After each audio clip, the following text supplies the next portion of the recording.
Okay. Yes. And then if everybody would either mute your microphones or hold any questions or comments to the very end, then we'll take all the questions. Some of the questions you have will probably be answered as we go through the presentation. No.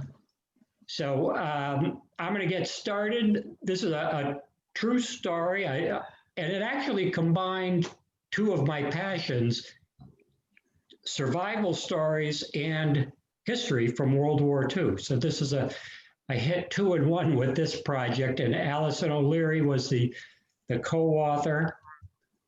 And the book and the slide presentations are broken up into 3 parts. So part 1, you're going to meet the characters, the main characters. I've learned over the years, if you flood a book with too many characters, readers will lose interest. But if you just have a handful that the reader really gets to know, they begin to care about these characters and they want to find out what happened. And so in this book, there's really only, let's see, probably 6 main characters, 2 German U-boat commanders, and then the members of this family. And you see here, Sonny Downs, who's 8 years old, and his sister Lucille, who was 11. And believe it or not, Sonny lives, just a couple miles away from me. He's in his 80s now, but it was great to have an eyewitness to history to work with. And these are his parents, Ray and Ina. They were living in Texas when Ray got a good job offer down with United Fruit Company in South America. So they took that job, and then when World War II broke out with the bombing of Pearl Harbor, Ray said, I need to get home. I want to join the Marines. I want to do my part. But they couldn't get passage home until May of 1942. That's when they finally got permission to be on one of the United Fruit boats, freighters. And here it is. It's called the Heredia. It was a former passenger liner that was converted into a freighter. And so it was mostly bringing back bananas and coffee beans. And by the way, it's bad luck to ever have a banana on a boat. So you know where this story's going already, because I've just tipped you off. It's full of bananas. I'm out on the ocean almost every day, summer and fall, fishing. And I always ask people who come on the boat, you don't have a banana, do you? Luck. Because when they were coming up into the Gulf of Mexico from South America, they didn't know it, but at the exact same time, the first 2 German U-boats were entering the Gulf. And our authorities didn't know that the U-boats, the big ones, these Class 9 U-boats, had enough fuel capacity to go all the way from Europe across the Atlantic and then do a 2-week patrol in the Gulf of Mexico. And if I could ask everybody, make sure your microphone's muted because I can hear different people in the background. So the 2 U-boats that came through, by the way, if you ever want to go in a U-boat, at the Chicago Museum of Science, right on the waterfront in Chicago, they have a captured U-boat that you can go inside of. And it's U-505 that we captured. And in the U-boat in my story is the sister ship U-506. This makes it look very spacious inside, but trust me, they would pack 55 men in here and it is tight as can be. The living conditions were awful being down in a World War II sub. And this is the commander, Eric Verdeman, of that first U-boat that came in to the Gulf. And he was quite young. He was 29 years old, and yet he's leading a command of 55 men on a U-boat. So that's young to be commanding that many men.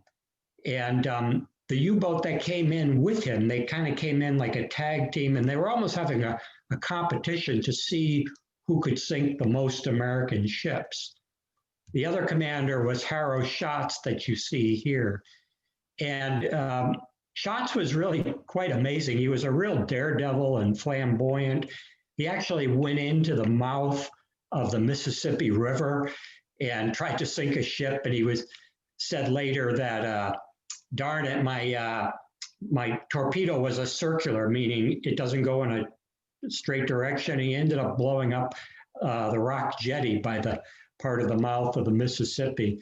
But other times he sank a ship off Miami, and the people in the lifeboat said all of a sudden the U-boat popped up right next to us. We thought we were all going to be machine gunned to death, and out pops this guy. It was Harrow Schatz in shorts, and he says, "Sorry about that. You have Roosevelt to blame for this war." And he said, "But here's some water and cigarettes, and here's a cake." The cake was from France, and you'll learn why in a minute. And they were shocked. And he spoke perfect English. And then down he went back in the U-boat looking for another ship. Huh. So the breakthrough when we were researching the book was we went to the National Archives in Washington, D.C., because we got a tip from a U-boat expert. And we're looking through the material, and sure enough, we found Eric Verdeman's and Harrow Schatz war diaries. Wow. And that opened up a whole new world to write about because we not only had the family's perspective who was on the ship that gets sunk, but now we have the U-boat commander's perspective. And they talked about the obvious things, what their positions were each day, what they were doing, but they would also talk about the hardships. And they said in the Gulf, it was so hot down in the U-boats because they're battery operated when they're underwater, and the batteries put off a lot of heat. And then the water temperature in the Gulf at this time of year was May of 1942, was probably in the 70s, and that added to the heat. So, they talked about some of the personal things they were going through. And these two U-boats were part of Operation Paukenschlag, or Drumbeat. And it was about coming to the United States, to our coast, and sink as many ships as possible. They don't have to be military ships. In fact, if you can find an oil tanker, even better. Stop the war effort if you stop the oil. And look at that bottom bullet. If in the first 4 months that they came over, they sank 170 American ships, and we sank all of one U-boat. So that shows you how effective they were in the early stages.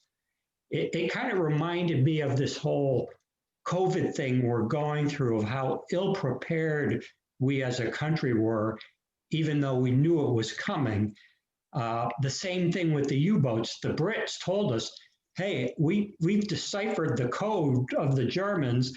They're sending over a bunch of U-boats to America. Here's what you should do. And we ignored their advice. And so the U-boats had what the commanders called happy hunting time, that it was so easy to sink U.S. ships. And it kind of reminds me of, we could have done such a better job with COVID if we had just done what we knew should have been done, wear masks from the start and isolate. And yet we let our guard down, and it was happy hunting. And this was the mastermind behind it. It was Admiral Karl Dönitz. And he was actually a U-boat commander in World War I, was taken prisoner by Great Britain.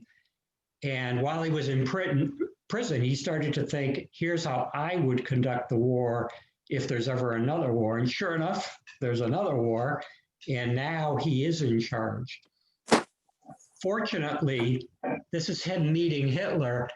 Fortunately, Hitler was such an egomaniac, he thought he knew more about U-boats than Karl Dönitz.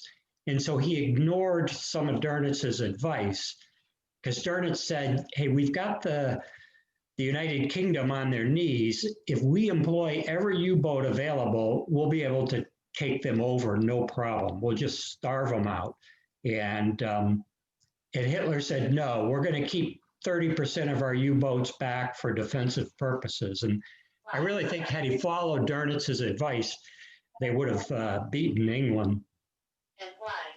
But the U-boats that came to America didn't come from Germany. They came from France. When the Germans overtook France, they built U-boat pens there to get them, closer to the U.S. and closer to the United Kingdom. And it was funny in my research, Churchill wrote, "We bombed the hell out of these U-boat pens in Lorient, France, and we think we've done some real damage to the U-boats." But then later, Karl Dönitz wrote in his memoirs, "The UK bombed our pens in France, but did absolutely no damage to the U-boats because they were so thick with reinforced concrete." And those first U-boats that returned from America, they were treated like heroes because they had such good luck. Each U-boat was coming back saying, "We sank 9 ships or 10 ships on our missions," and then they'd have big parties. If you've ever seen the movie Das Boot, it's very accurate. It's one of the better movies for accuracy. I will mention one book of mine became a Disney movie. It's called The Finest Hours, and that was about the Coast Guard's greatest rescue. It happened off Cape Cod in 1952. And it's pretty accurate, not as accurate as Das Boot, but they stayed pretty true to the story. So now we move into part 2 of the program, where we're going to talk about how did Eric Verdeman on U-boat number 506 and then the Downs family on the Heredia come to cross paths. So Verdeman now is heading all the way towards New Orleans because he wants to sink a lot of oil tankers. That's quite a prize. And he does. These are all the different ships. They're not all oil tankers, but these letters are all the ships he sank when he arrived off New Orleans. So he was having a field day. And Harry Schatz arrived in that same general vicinity. He's the one who went up the Mississippi River a little bit, but he was sinking just as many ships.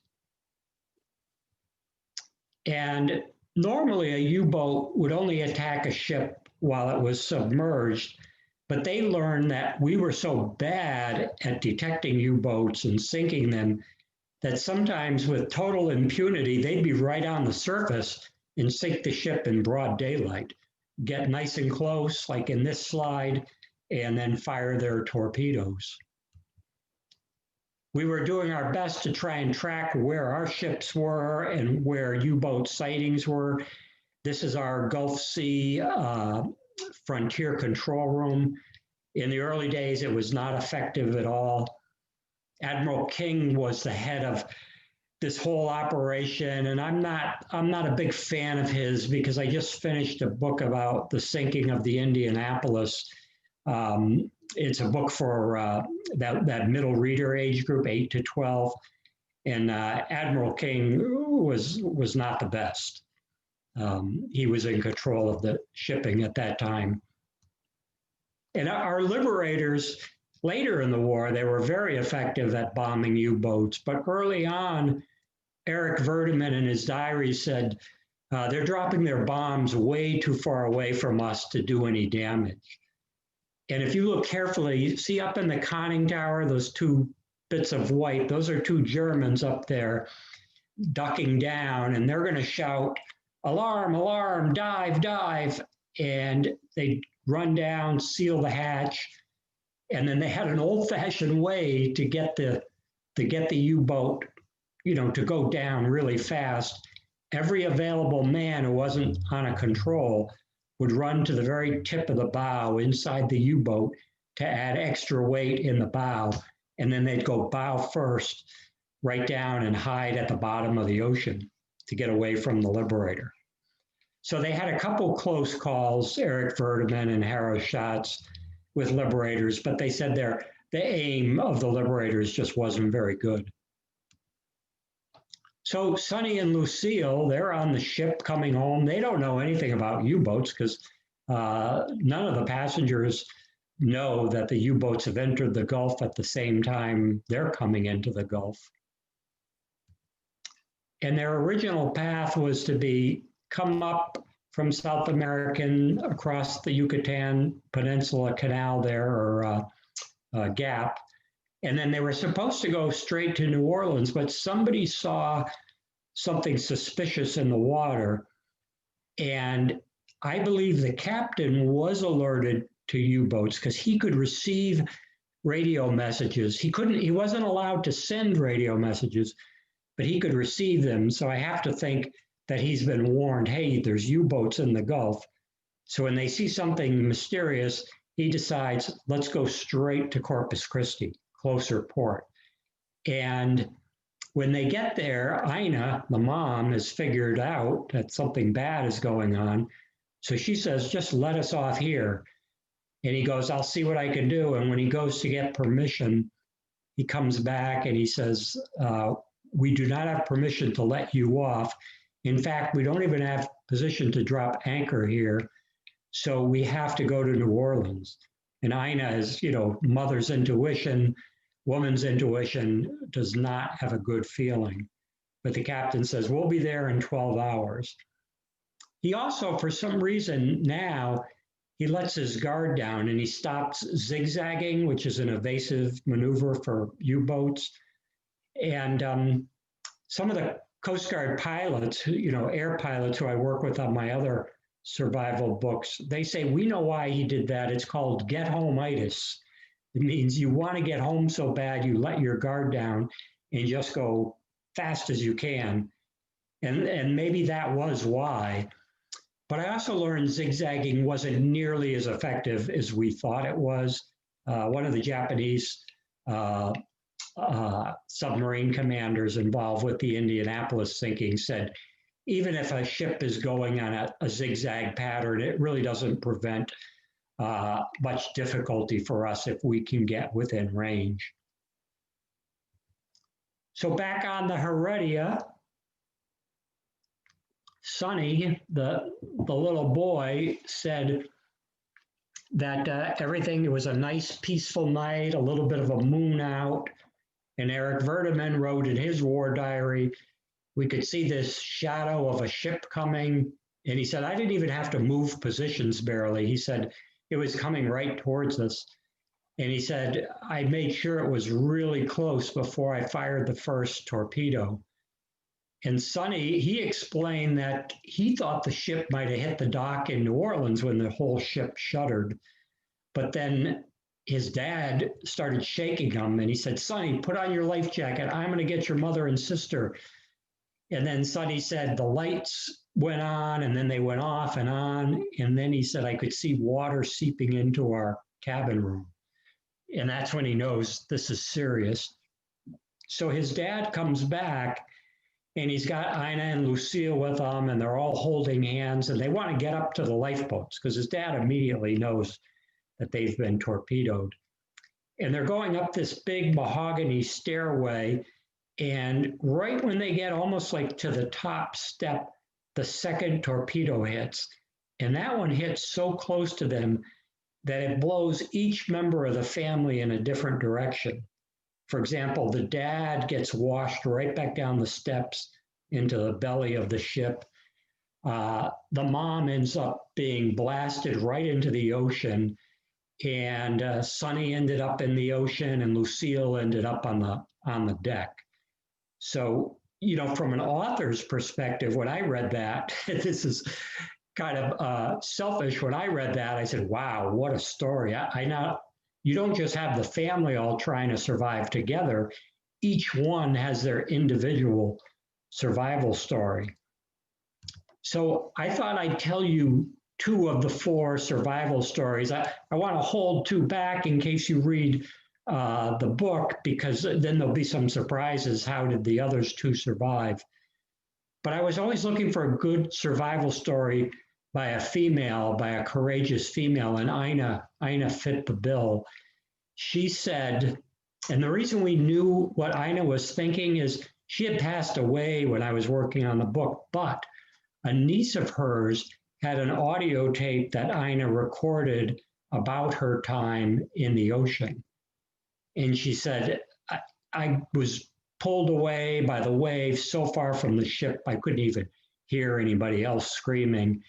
And she said, I made it through the night.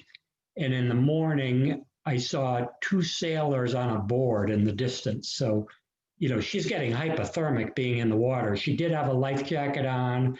And before she put the life jacket on, she decided I'm putting on a big woolen coat. And anyways, the life jacket was keeping her afloat despite the big coat. But she went over to that board to get out of the water. And she said one of the sailors on the board was naked. So he goes into the water and she goes, this is no time for modesty. Get back up here. You're going to freeze in the water. And he goes, no, ma'am. So there's nothing she can do. And in her audio tape, she said, about 4 hours later, this man who's kind of holding on like I am, just his head above the water, she said his head was turning blue. He was freezing. And she said, if you don't get up here, I can't watch you die. You're going to force me to leave this board. And now my life will be at risk. And he goes, no, ma'am, I'm not getting up there. And so what does she do? She leaves the floating board. I would have never done that. If you're out in the ocean, you want something to hang on to and get out of the water. Because water, by the way, draws your body heat away 25 times faster than the air will. So you want to get as much as your body out of the water. But she's such a bold lady. She doesn't want to watch this man die. And in her audio tape, she said, I had this vague notion that maybe if I started swimming, I'd find Sonny or Lucille, but that's never going to happen way out in the ocean. And so she should have stayed with the board because a few hours later, look what happens. She sees a fin circling her, and then she saw another and another. And she said they were getting closer. And she said, finally, and most survivors tell me the same thing, that before a shark actually attacks, it probes the target. It will say you're in a life raft, it'll rub up against the life raft. Or if you're in the water, it will come by and nudge you first. And she said, one shark actually bumped me. And she said, my theory on why I was spared is one, I had a strong religious belief God was with me. But two, she said, I had that big jacket on that was woolen. And when the shark hit by my thighs, it didn't hit flesh, it hit that thick wool. And she said, maybe that's what caused it not to attack, because she said, within the next 15 minutes, all 5 of those sharks just left. But she's alone in the water, covered with oil.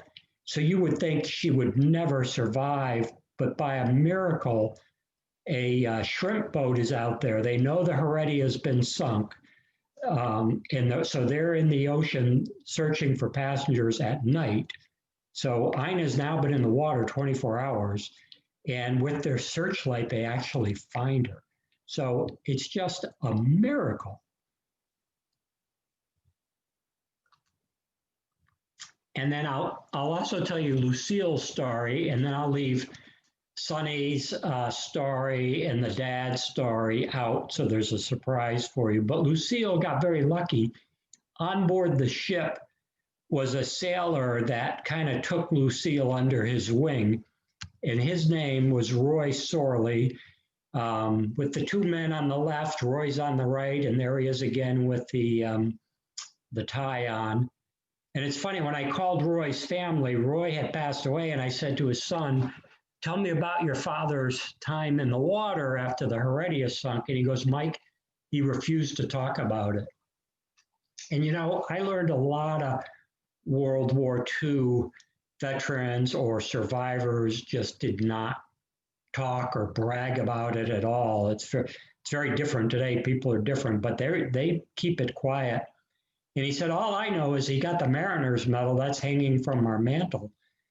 And I said, well, wow, I have news for you. I know more than you do. I have letters from your dad that he later wrote to Lucille. And in those letters, he talks about what the two of them went through. And he said how they jumped off the ship together because he was afraid when the ship went down, they'd get sucked in the whirlpool, and they swam away. He found a floating hatch cover from the ship, and he put Lucille on top of that. So basically her legs were in the water, but the top half of her torso was out. And Roy stayed in the water holding on to it. And he said he got stung by a ton of jellyfish. But all of a sudden they're in the water and Lucille goes, Mr. Sorley, quit tickling my feet. And he looks down and he wasn't tickling her feet. It was a shark that came by and rubbed her feet because he can see him down in the water. And he doesn't want to panic Lucille.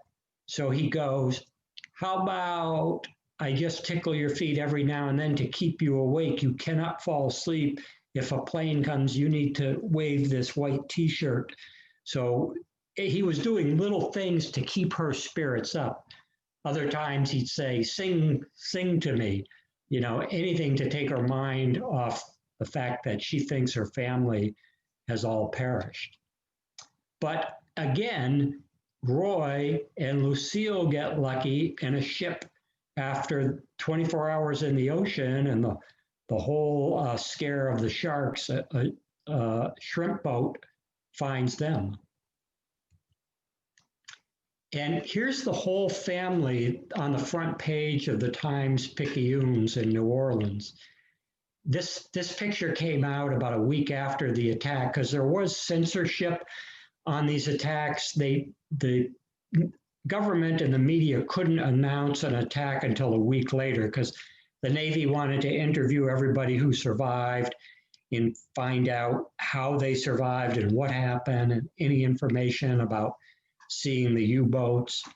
Their interview with the Navy, we have that. It's really interesting. They would say, we could see the U-boat. It kept its lights on and was on the surface.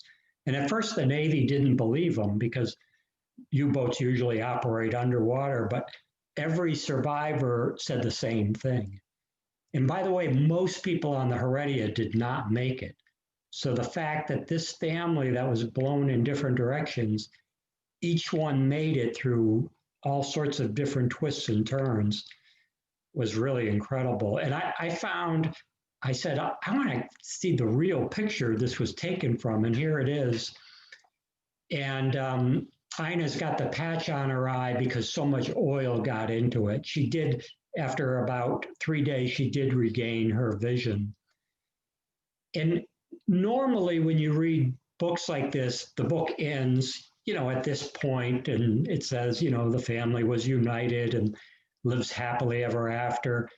But we wanted to continue the book saying, well, what happened to this family and what happened to Eric Verdeman, the U-boat commander who we're growing to kind of get to know through his diaries.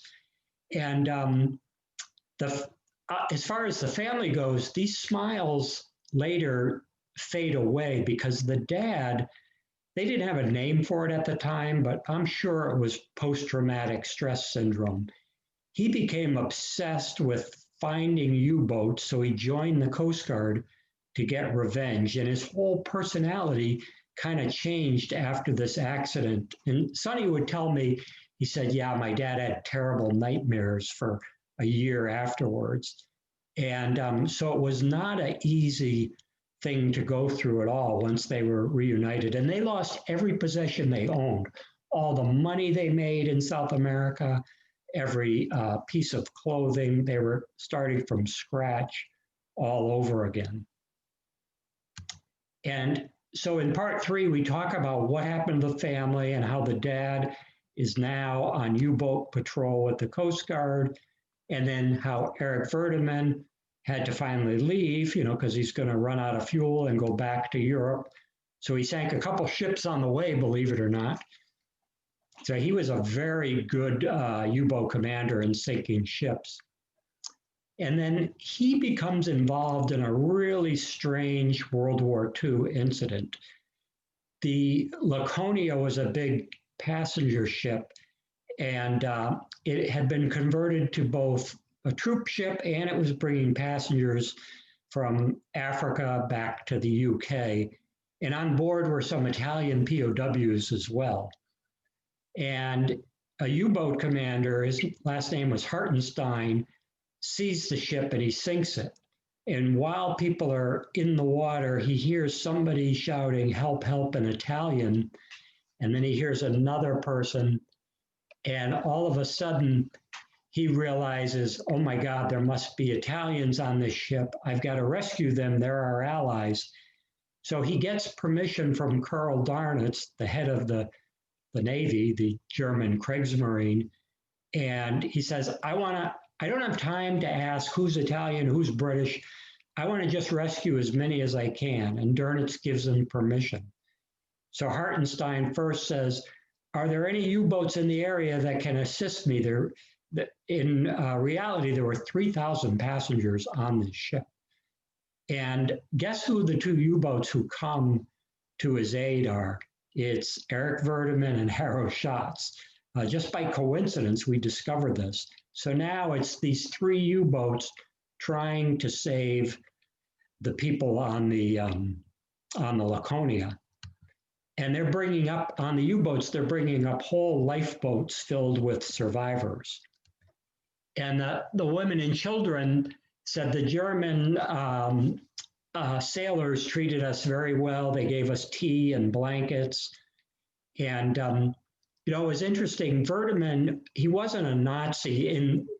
In Hitler's Germany, you could only either be a Nazi or no other party. Every other party he eliminated, total dictatorship. But a lot of these U-boat commanders didn't really like Hitler at all, but they were just so young, they're serving their country. And Verdeman in his diary said, the morale on board the U-boat was kind of going down a little bit because our sailors were talking to these women and children and they were reminding them of their own families back home. And he said it was kind of difficult. But look how many survivors are on Eric Verdeman's U-boat. They're just crammed. And then the strangest part of the story happens. An American liberator flies by and they see these three U-boats. So they radio headquarters.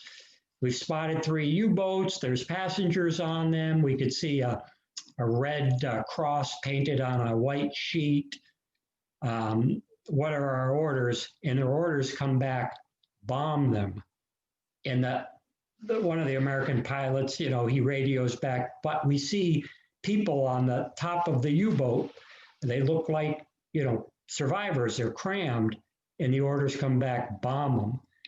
And we don't know why that happened. I guess the fog of war or take out any U-boat, but he did. He bombed Hartenstein's U-boat, and Hartenstein's U-boat looked similar to this, Eric Verdeman's. And so Hartenstein had to dive, and all these survivors who were on the U-boat get washed back into the ocean, and most of them do not survive. And it's just a mystery. You'll see in the book how the orders come down and what happens. But it doesn't make sense, and we've never been able to fully understand why that incident happened. So he's up to his fourth patrol now, and this time he goes all the way to the tip of South America, and he gets there, and he only sinks 2 ships, even though he's out for 143 days. That's a lot of time to be down in a sub. And it's because we've gotten so much better with protecting our ships. We use blimps to spot U-boats. Our sonar on the ships are so much better. We're traveling in convoys wherever possible. The liberators, they're equipped with radar that can pierce cloud cover. So if a U-boat's on the surface, they can find it. So there, every aspect is getting better for the U.S. and every aspect for the U-boat commanders is going downhill. And as a U-boat commander, you usually in World War II do not have a long lifespan. About 85% of the U-boat commanders never even made it through the war. Now, normally when a U-boat is sunk by depth charges or bombing, we never know what really happens on board. It just fractures and goes to the bottom of the ocean. But in the case of Eric Verdeman, and this was just a lucky break for our research, we know exactly what happened, and we even know his last words. He's on this patrol, he's on about day 6, and he runs into mechanical difficulties, so he has to surface in daylight, and that's normally a U-boat would not do that at this point in the war. And sure enough, a Liberator spots his U-boat on the surface. And this picture is the actual photo taken from the plane that the bomb is hitting Eric Verdeman's U-boat. A Lieutenant Somm is the pilot on the plane. And again, you think, well, that's the end of Eric Verdeman, but by chance, he and 5 other men, when they're bombed, happen to be up in the conning tower. So when the bomb hits, they're washed into the ocean rather than being stuck in the fractured U-boat that sank. And here's another photo. And while the U-boat goes down to the bottom of the ocean with most of the men, Verdeman, see that oil slick in the back? There's an oil slick with like black dots in it. That's the men that survived from the U-boat in the oil slick. And in that are 2 men who are holding up Eric Verdeman, who's been injured. And the waves are slapping them in the face, and over time, the men are struggling to keep Verdeman afloat. And finally, the last words spoken by Verdeman were, "Let me go, and they do, and he disappears. So that was his last words. Apparently, he knew those 2 men were struggling, and he's injured, and when they let him go, that was the end of Eric Verdeman. And the only reason we know that is those 2 men survived. They were rescued by a British warship and taken as prisoner and brought to the UK and interrogated. And one of our U-boat experts who helped us with the book, he was able to find the actual interrogation report of these 2 men who explained what Verdeman was, saying and doing in those final hours. So, some books that I write are always so hard putting together and finding the information. In this book, it almost seemed like everything was helping us, like this U-boat expert finding the testimony of these 2 men. So if you want to order a personalized copy of the book, you can get it on my website. And in my zeal, when the hardcover edition came out, I bought 1,000 copies. I can't even get my car in the garage. So I have the book at half price on my website, and I'll sign it. And there's a way for you to say if you want me to personalize it to someone special. But we're now into the epilogue of the program, and we put in an epilogue because we wanted to say what happened to little Sonny, because he was the main person that we worked with in this story. And this is kind of a happy part of the book. Little Sonny grows up to be 6 feet 5 inches tall, and he becomes the all-time leading scorer at the University of Texas. He was such a great basketball player, he could shoot with both hands, either a right-handed shot, or in this picture, I just noticed for the first time, there he is doing a left-handed shot. And he gets drafted into the NBA. And I said, did you ever play against somebody I would know? And he said, yeah, I played against Bill Russell. And he said, Bill Russell was the only one who could block my shots. He said, because he was so quick, he could kind of contort himself in midair. And if I switched the ball from my right to the left hand, Bill Russell could still block it. And I said, what was it like playing in the NBA? And Sonny goes, I don't really have much to tell you, Mike, because I quit. And I go, why did you quit? And he goes, because the pay was so bad back then in the NBA. And he said, I was making more money selling life insurance to fellow players. He told me a funny story. He said, one time we're on the free throw line, and you know how the players line up. He said, I sold a policy right there during a game. And he said, so I left the NBA and became a financial advisor and insurance salesman. And here's Sonny today. He's in his 80s and he's still working. He was just a delight to get to know. He lives in Quincy, Mass. So one time I did this presentation in Quincy and Sonny was with me, and boy, did he steal the show. People were on the edge of their seats to hear what he had to say.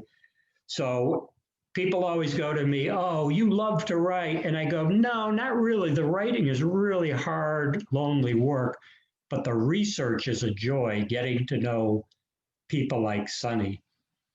And so, Elaine, if you want to come back on now, we could take questions or comments, and I can stop the screen sharing. Well, there are a couple of options. You could write your question in the chat section here. I wrote one because I was wondering, my goodness, there were 3 U-boats with survivors in the ocean. What happened to the other 2? But anybody else, chime in. You'll have to turn off your mute button to chat, okay?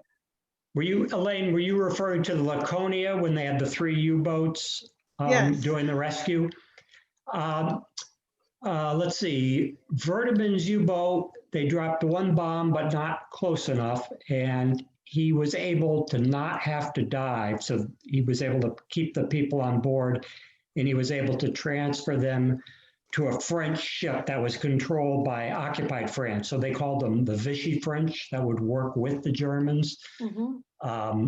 So some of the people made it, but others, for example, one man I researched, he was on a little life raft with 44 others for, let's see, how many days? It was 32 days. And he said by the time he was finally rescued, there were only 4 people left alive. So there were so many stories of just difficulty people went through in World War II. Wow. Wow. Other questions or comments, if you want to ask them, you can unmute yourselves or you can move your cursor into the chat box. Here's one I see. It says, wasn't there a connection to St. Augustine's with a member of the Downs family? Boy, I think she must have read the book, because yes, that's where they went, and where Ray, the dad, was stationed in the Coast Guard, and he would do patrols along the beach of St. Augustine looking for U-boats. Sonny said, one time, in broad daylight, we heard an explosion way out to sea, and we could just hear or see this plume of smoke. A ship had been hit. And he said, boy, that really scared me, because, I'm a little kid. By this time, I'm only 10 years old, but I kind of relived the whole thing again. Yeah, there were a lot of sinkings off the coast of Florida. That was a real hot spot for U-boats. I see another question there from Debbie, and it says, rescued by British and interrogated. Debbie, do you mean the 2 remaining sailors? Yeah, I misunderstood your question. Oh, okay. Yes. No, I was talking about all the survivors. But I did have actually another question. I don't mean to take this over a little bit, but your research, it's remarkable that you found the diaries. I'm just wondering, how did they get in Washington, right? You said they were in Washington? Yeah, in Washington. I have a theory. I don't know if this is 100% correct, because the National Archives didn't know. I think when we, the US and the Brits, took back France, and overran France, some of that material was left in Lorient, and we captured it, and they gave it to the proper authorities, and somehow it ended up back in the National Archives. Because the funny thing was, when Allison went there, she called me up and she goes, "I got his diary. I found Vertiman's diary." And I go, "Excellent." I said, "What does it say?" She goes, "I have no idea. It's all in German." So we had a U-boat expert who also speaks German translate the whole diary, and that opened up a window. So in the So Close to Home book, sometimes the chapters alternate. Sometimes it's the family on the Heredia. Then the next chapter, what is Eric Vertiman doing now that he's reached New Orleans? And then they alternate in the beginning like that. So you see it from both perspectives. Let's see, I click on the chat box, I'll see if there's one here. Did you know a German U-boat penetrated New York Harbor? Yeah, I had read about that. And I also read that on Long Island, a U-boat dropped off saboteurs, spies. And it was funny, I just did this presentation 2 weeks ago, and one of the people in the audience says, she said, "You're right." He said, "I have the original Life magazine from 1943 that has that feature about the spies." So he took scans of it and emailed it to me. So it was wonderful to learn new information. We caught all the spies eventually. Let's see. The St. Augustine Lighthouse had a Coast Guard living there. I think so. I'm not 100% on that, but I'll bet you're right. Yes, they did. Yep. Can you hear me? Yes, I can hear you. Yes. I volunteered at the St. Augustine Lighthouse, and we did research. And Wow. there was a Coast Guard station at the St. Augustine Lighthouse. Cool. And Sonny would tell me there were towers on the beach to, elevate them. Yes. What surprised me, though, was that we didn't take things that serious when we were warned by the British. For example, in Vertiman's diary, he's rounding Miami, and he writes, "Lights are on as if in peacetime." He couldn't believe that we weren't doing blackouts, because with the lights on, if there's a ship between Vertiman and the shore, it would silhouette the ship and make it easy for him to see it. He was just in shock.